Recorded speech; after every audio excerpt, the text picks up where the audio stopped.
culpa, digamos, obviamente se nota que el programa está hecho distinto, porque hay una medida de fuerza mayor de los empleados, entonces está saliendo el programa al aire con jerárquicos, por eso, por eso está saliendo distinto. Siempre se acompaña el reclamo de los laburantes y de los compañeros que trabajan a diario con nosotros. Pero bueno, sí, por supuesto que sí, pedimos disculpas a la audiencia y por eso explicamos el porqué, pero vamos a hacer el mejor programa posible. Bueno, en un ratito nos vamos a meter con el caso del submarino. El submarino que sigue sin ser encontrado y que entendiendo lo que... Sí, que quedan muy pocas horas. 8:20 era el horario de alguna manera crítico. Claro, y eso que, por el oxígeno. Y eso que... Claro, se acababa el oxígeno. Fue una búsqueda intensa, ¿eh? Sí. Digamos, no es que fue algo que no se buscó. Ronen nos contaba que trabajaron mucho con eso, porque bueno, además también esto tiene una condición... cuando digo política no siempre estoy hablando de la política de los votos, sino que vos dejás que una empresa X vaya a ver los restos del Titanic. Bueno, eso lo tiene que aprobar, porque las aguas no las puede ir cualquiera, digo, ni siquiera sobre el nivel del mar.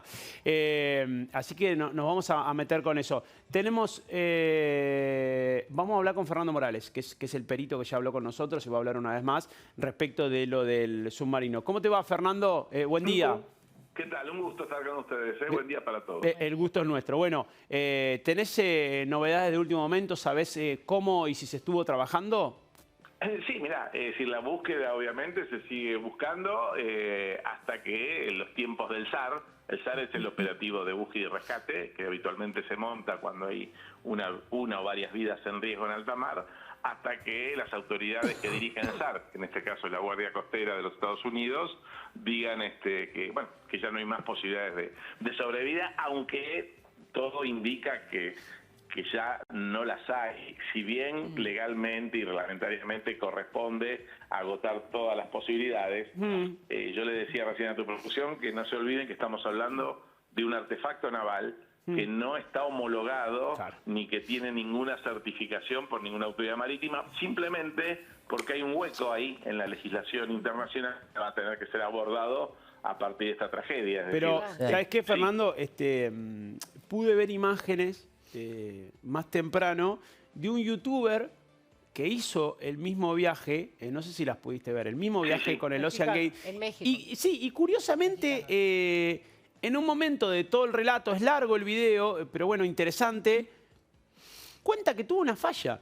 Tuvieron como una hora sin control de ningún tipo, después se solucionó. Me llamó poderosamente la atención porque él lo contaba de manera graciosa y anecdótica porque había sucedido, pues ya estaba con vida, pero pasó. Claro, primero, además le agrego antes de que nos responda, primero tuvieron que suspender el viaje, o sea, y reprogramarlo. Y una vez que lo hace, aparece la falla. O sea que en realidad fueron dos fallas.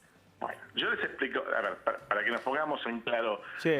Cuando ustedes suben a un avión, a un colectivo, a un subte, sí, o a un barco de paseo, un crucero, ustedes saben que detrás de un elemento de transporte hay alguna autoridad de contralor, sí, sea una sociedad de clasificación para el caso de los buques, sea una autoridad marítima como la prefectura en las embarcaciones en la Argentina. Bueno, todo está homologado, hasta los buques de guerra se hacen siguiendo estándares, los astilleros son controlados y demás.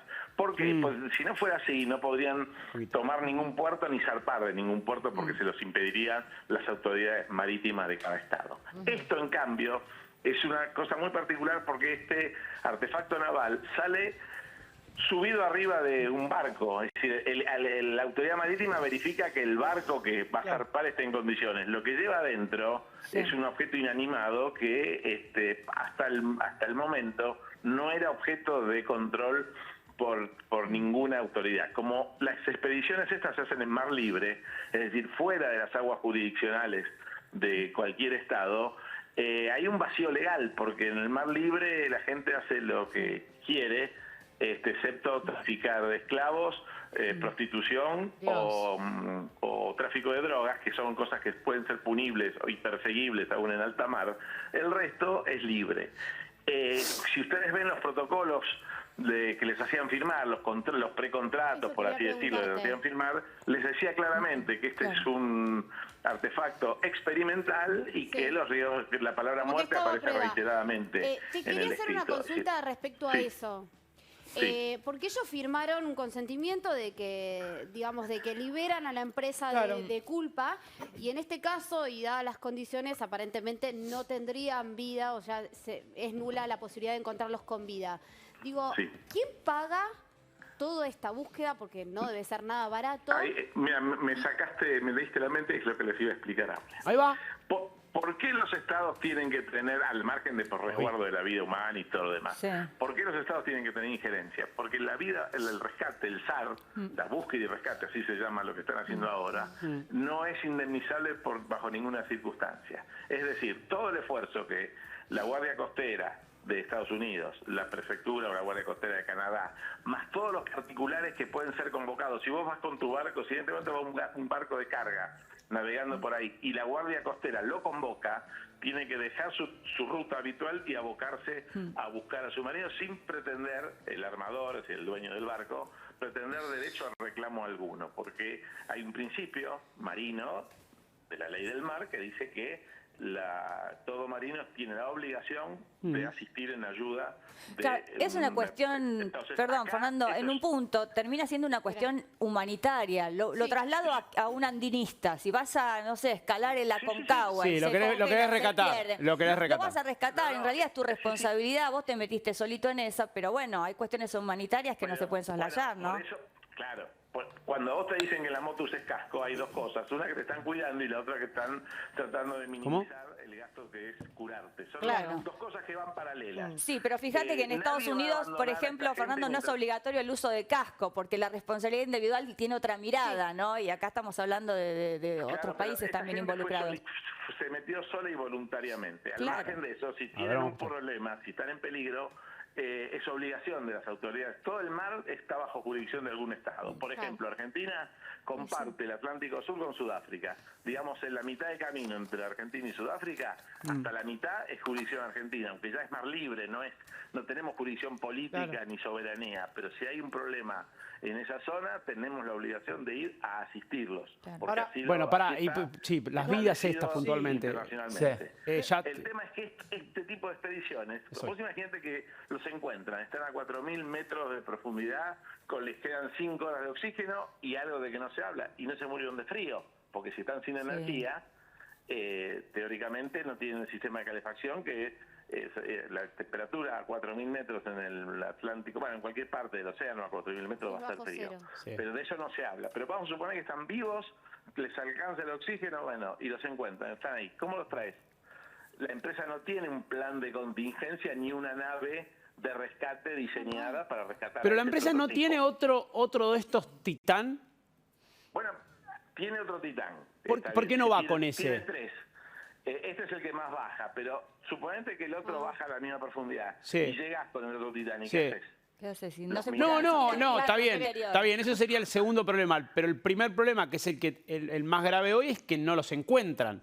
No, Se- lógico, pero además que este es según la empresa, de todos sus de su flota de titanes que tiene, este es el que más profundo llega. Pero ponerle que el otro llegue también, Sí, ponelo. sí. El tema es generar los mecanismos de rescate, Tiene porque que una ser un cosa robot. es hacer una expedición para traer un jarrón del Titanic, cosa que ya deberíamos tener en cuenta que eso es casi un templo santo, Es una porque hay profanación, 1500 claro. muertos, pero no es una cosa para ir todos los días a ver, miren qué lindo acá está. Ahora, acá se murió Fernando, tanta gente. Vos, El mar, vos hab- vos hablás de la ley del mar, de este sentido de los marineros de ayudarse sí o sí. Ahora, ¿por qué es selectiva a veces? Yo pienso, ahora en este momento en Italia, por ejemplo, hay cientos de africanos que están queriendo llegar a Europa. Hay un caso que le tardaron 7 días en ayudar a la gente que estaba arriba de un barco destartalado. Le dieron un puerto, teniendo un puerto a 1 hora, le dieron uno a 15 horas de navegación. Digo, no es igual, es selectiva la ayuda también. Bueno, hay sensibles variantes, ahí tenés una cuestión. Primero, que ahí estás hablando de aguas que están sí bajo el control político de un Estado determinado. Son cuestiones, obviamente, que no comparto lo que se está haciendo con toda esta gente, pero no estás hablando de náufragos. Es decir, al margen que cada tanto, como pasó ahora, hubo escenas de muertos por la embarcación que se dio vuelta. En teoría esos barcos no podrían salir, pero salen de lugares donde la presencia del Estado o de la autoridad es prácticamente nula. Es una maniobra totalmente ilegal. Bueno, pero volvemos a la cuestión humanitaria. Si hay para unos millonarios, debería haber decisiones políticas soberanas que uno puede compartir o no, pero no es lo mismo que estar en el medio del mar cuando no tenés ley que impera, no tenés ley, entonces vos haces lo que querés. Creo que el Clarín, que es el medio de ustedes, ha sacado un excelente informe sobre el mar sin ley o algo así, donde muestra distintas cosas que pasan en alta mar que son totalmente ciertas. A ver si entiendo la diferencia respecto de lo que te planteaba recién mi compañero El Pampa. Vos decís que estos barcos, digamos, que la realidad es que llevan cientos de personas, niños, ancianos, que de pronto están ubicados. Esa es la diferencia con esto que se perdió. ¿Ahí voy o no? Claro, primero que estén ubicados. Segundo, que el hecho de que zarpe un barco que está a lo mejor diseñado para 100 personas con 500 es algo ilegal. Ahora, están saliendo de un lugar donde casualmente no impera la legalidad, por eso se escapan. Cuando los tienen que recibir los estados, es una cosa que los está sobrepasando y toman políticas que pueden ser más o menos cuestionables, pero en todo momento se sabe quiénes son, de dónde vienen, a dónde van, y cada tanto cuando hay un naufragio ahí se generan los mecanismos para intentar salvarlos. Pero no es lo mismo decir a un barco que viene con inmigrantes ilegales, ponele, o irregulares, que la autoridad política diga, no, a este puerto no, vayan al otro. Como ahora, Fernando, también a mí me da la sensación, pasa acá, hoy estoy mezclando un poco los temas, pero bueno. Si te puedo ayudar, te ayudo. No, lo que pasa es que también llama la atención el caso.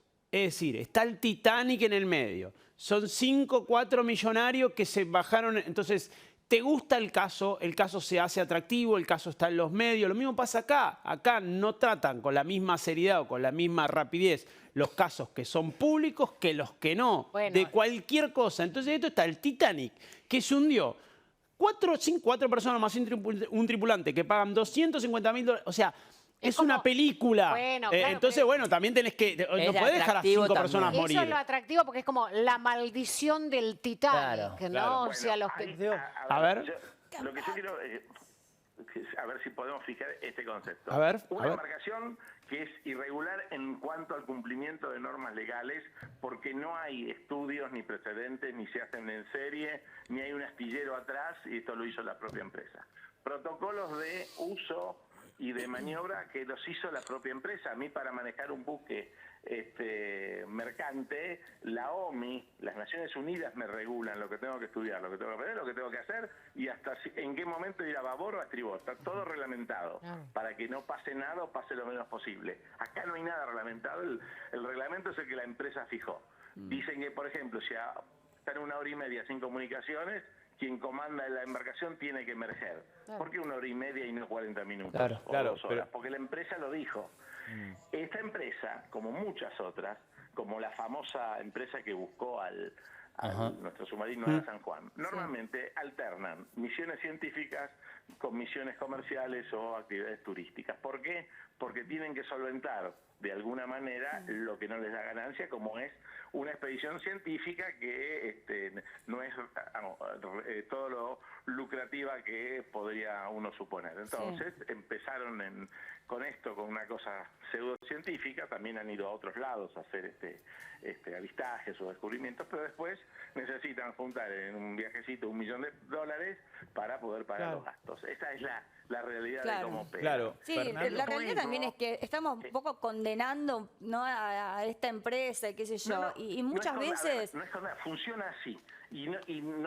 Para condenarlos tendríamos que decir están haciendo algo ilegal. No es ilegal, no está regulado. Claro, Fernando, pero ¿no le parece insólito que si efectivamente había reportado otras fallas, el submarino, como dijo el youtuber mexicano, haya vuelto a operar? Digo, a mí me parece raro eso, ¿no? Con el antecedente. Claro. Me parece insólito, descabellado, temerario y todo lo demás que quieran. Lo que les digo es que no es que no lo hacían en secreto. Porque Hay un nicho en la legislación. Miren, yo les pongo esto, es más simple. También estamos yendo al espacio, no me quiero ir por el espacio, pero ir a orbitar por la Luna por ahora no está prohibido, porque por lo visto Elon Musk lo está intentando hacer. Claro. Hasta el día que pase algo y ahí veremos qué pasa. Pero hay una cosa que nos queda mucho más cerca. Sí.